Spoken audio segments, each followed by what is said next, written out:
Hello everyone, welcome back to my YouTube channel. My name is Bahram. I'm an electrical contractor in Vancouver, BC. And in today's video, I want to talk to you about my experience so far as an electrical contractor and dealing with customers like I've never had before. I know, of course, if you're in business, you can probably relate to this. When you're working, you're not really worried too much about the customers, I would say, even though the company might have putting customers first and making sure the customer is always right and things like that. But when you go on your own and you have your own business that you're managing, I have found that customers are like the bloodline of your business, right? If you don't have customers, you don't have people calling you, asking you for work and things like that, of course you really don't have a business. My experience so far, I can say that it's been not too bad in terms of having really good customers. Myself, I've looked for customers and different ways, and been able to been in contact with a few different contractors, homeowners that I kind of constantly either do projects for or just really simple service work kind of for, and that's all okay. Is more in terms of making sure that you're on top of it, and making sure that for your customers you're always the to go person that they can contact. So you want to make sure that they don't forget about you, really, right? I have customers that they call me maybe once every 3 months, and some that have called me maybe every 2 or 3 years, right? Or once a year, for example. But it could be different. The whole point is that making sure that you're able to work with different companies and different homeowners, so that you can kind of get constant work from them. But the biggest point is that you want to make sure that you're on you're to go person for them, so they know that as soon as something comes up that they need work for, and in your field, electrical, plumbing, whatever it may be, that you're the person that they're going to be contacting, right? It's hard to obviously know that beforehand, but establishing that relationship with them to be able to do that, that's what's going to set you apart. And kind of take a looking at how you could actually be able to accomplish that, right? So I think that's a really good kind of point to think of. And like I mentioned at the beginning of the video too, it's kind of different when you're managing your own business than when you are, working as an employee somewhere, or even if you're like on commission, because I've held different jobs with different companies and different industries, and you always want to have good customer service, but is different in terms of how you actually manage that type of customer, right? Being self-employed,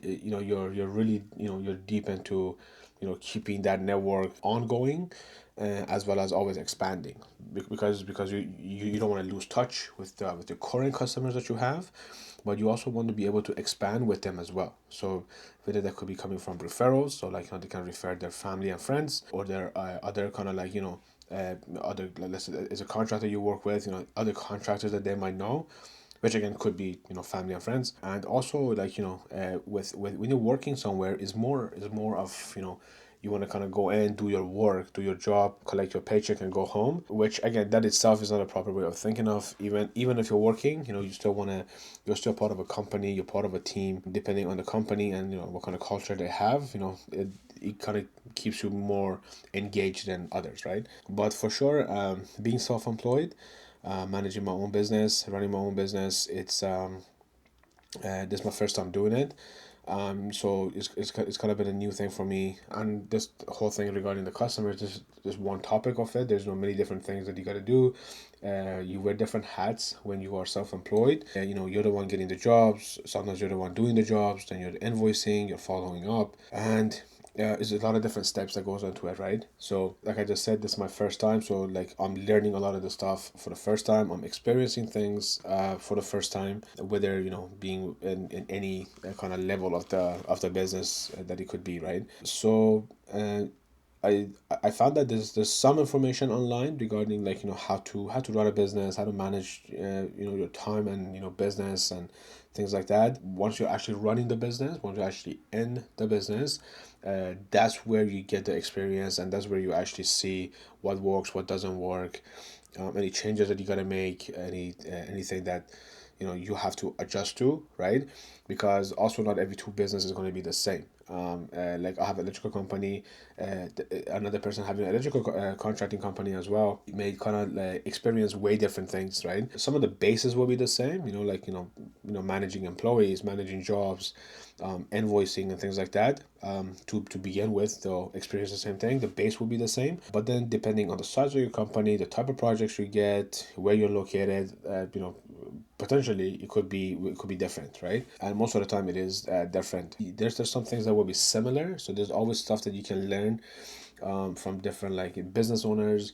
It could be your colleagues, it could be even someone like I'm an electrician, someone could be a plumber running their own business. They can also kind of give you some ideas, some guidance regarding different things. So it's always good to kind of keep in contact with some other people, so that way you have an idea of what other people are going through, and maybe you can relate to them as well. The reason why I'm coming out kind of with this topic, and I just wanted to have a quick chat with you guys, is because so today I actually had to go to a job site that we had to do work for, like work at the site. Nothing too big, not a project or anything like that. Just like a service type of work. And then I had to do another site visit for another, again, type of service work that we kind of have to still give quote for, and they have to get approved from their head office. Then I came home, and now I have to do an invoice for the first one. I have to submit a quote, put a quote together and submit for the second one. It's a very short day. It's only around around noon. But that's what I was kind of thinking of, like running the business is more difficult than some other people think. They might look at a electrical contractor and their company and think, oh, this guy's bringing in maybe hundreds of thousands, maybe millions of dollars, right? But what goes into running that business, it's something that may not show, right? And again, depending on the level that you're at with your business, a lot of the stuff falls on you as the owner. You might have partners, like I know a few different companies that there's like a partners, maybe two or three partners that are running the business. So one person could be hands-on, one person could be just in the office, doing the invoicing and quotes and things like that. But then when you're a one-man show, it's a little bit different, again, because you have to kind of do everything yourself, right? That's what I'm doing in my case. So not only you have to be an electrician, which you have to be anyways, an electrician, right? But then you also have to be good with computer, with Excel and different softwares you're using for your estimating, for your invoicing. But then you also have to be in person, so you have to always kind of be ready to meet the customer, meet the contractor, the homeowner. So that's another layer of kind of thing that kind of gets added on top, right? So for people that are electricians, and again, it could be any trades, but in my case, if you're an electrician and you're looking to become an electrical contractor, kind of understanding that from the get-go is very good, so that way it doesn't kind of surprise you or sneak up on you. Some days I might have to work 8, 9, 10 hours hands-on, and then I come home, then I still have to do my invoicing, if I have any, my quotes, if I have to go fill out my declarations for inspection and things like that for some sites. So all this stuff kind of adds on, right? So time management, some people, like, before, to me, time management was something like people just talk about, oh, it's nice to have, managing your time, scheduling your time, and and we're like, yeah, okay, yeah, great, right? But now, now that I'm self-employed, with two kids at home as well, it's not as easy just to wing it, right? You do really have to schedule times, and like a different stuff that you need to get done. So sometimes like I'll put my son to sleep, my wife puts my daughter to sleep for like for bedtime and things like that. Depending how tired my son is, sometimes he doesn't really stick to his schedule, so he sleeps a little bit later. But then if I still have work to do, that pushes then me having to work later too. So there's been times that I've been awake till like 1 in the morning, just looking at blueprints, for example, because I have to submit this quote, or if I have to I have like a list of things to do for that day. And it won't be every day, of course, right? But let's say one day hits that I have to submit a quote, I have to send an invoice, I have to submit my declaration for inspection with like a city or technical safety BC, which is the body that we go through to get licensing, and for contracting license, and our FSR with NBC. So they also kind of take care of some of the inspection, electrical installation and operation, kind of licensing and certificates that they have or that they provide. So yeah, so anyway, I have to do that. So it all falls in maybe one day. Now, I cannot obviously just push my son to sleep sooner, and I cannot do anything about that. So I just have to schedule around it, right? So sometimes he sleeps at 9, sometimes maybe 10, 10:30. So I just have to deal with that. Even though I might be tired, sometimes at 10:30 at night, I've made myself a cup of coffee. I'm like, okay, gotta get to work, right? So doesn't happen too often, but it does happen.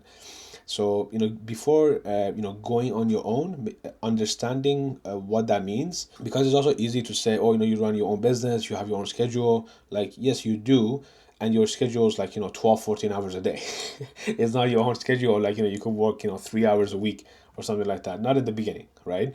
You can, that's obviously something you can work towards depending the size of business, what type of business.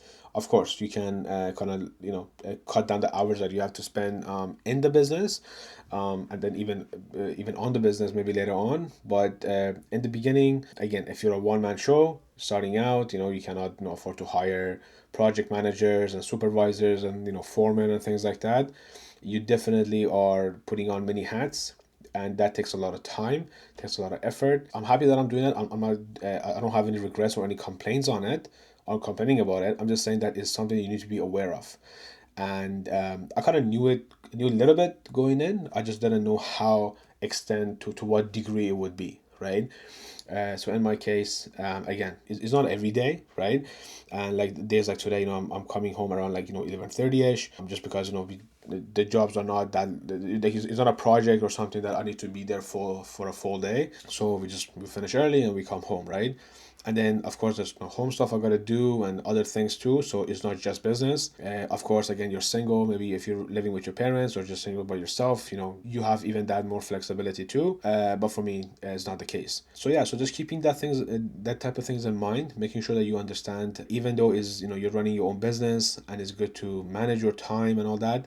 But really, there's a lot of time that you will need to be spending on it, and especially if you want the business to continue to grow. Because if you just do the very bare minimum, you're slowly dying out. You might survive for a month, for maybe years, but you're slowly dying out, right? So taking the time to do all of this stuff, and then on top of that, you always want to be leveling up, right? Learning more about softwares, learning more about the trade, learning more about business, networking, and kind of like all the stuff that goes into any business, really, not just electrical contracting. Any business, you have to do that. But understanding that you have to do it, and making sure you're okay with it. You talk with your family, your spouse, your partner, and then doing all of that. For me, like I mentioned, is new. It's my first business that I've ever had. I've always kind of been employed with different companies at different levels, but this is the first business that I'm gonna have started and I'm managing now full time, working on it full time.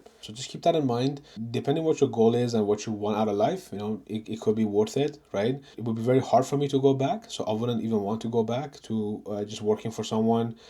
Again, depending on the situation, right? But in my case, I'm happy to do it. I do it every day. But then, realizing that what it takes for you to manage, what it takes for you to go through all of it, and then the payoff, is not right away, right? It's not instant. You got to do this maybe for a month, maybe for years before you actually see a proper outcome, right? But this is what I wanted to do. This was one of my goals, and this goal that I had, that I'm actually like living it, and is able to kind of do it, just proves to you that if you do set goals for yourself, and you work hard at them, you'll get there.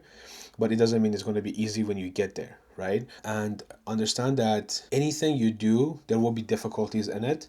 If you're working for a company, it's going to have its own difficulties.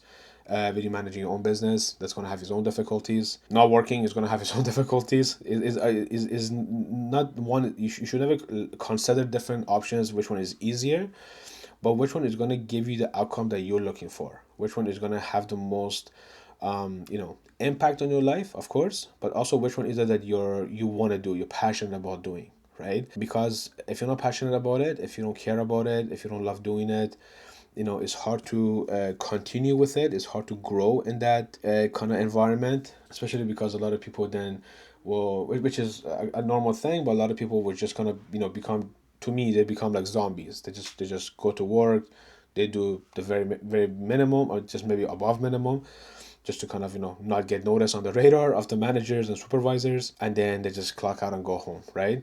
And then even at home, they're not very satisfied because they're not living their dream. They're not living, what they would really want to be doing. So keep that in mind. That's way more important also than the amount of money you could make, right?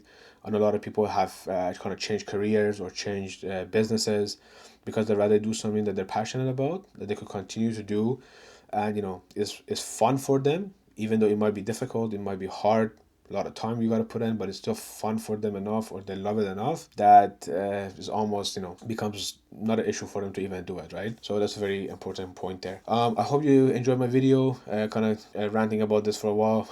I just wanted to make a quick video, but it kind of went on. Please like and subscribe, leave in the comments on any videos or any kind of content you would like to see from me. And again, thank you for all my subscribers and my viewers. Take care, stay safe, and I will see you on the next one.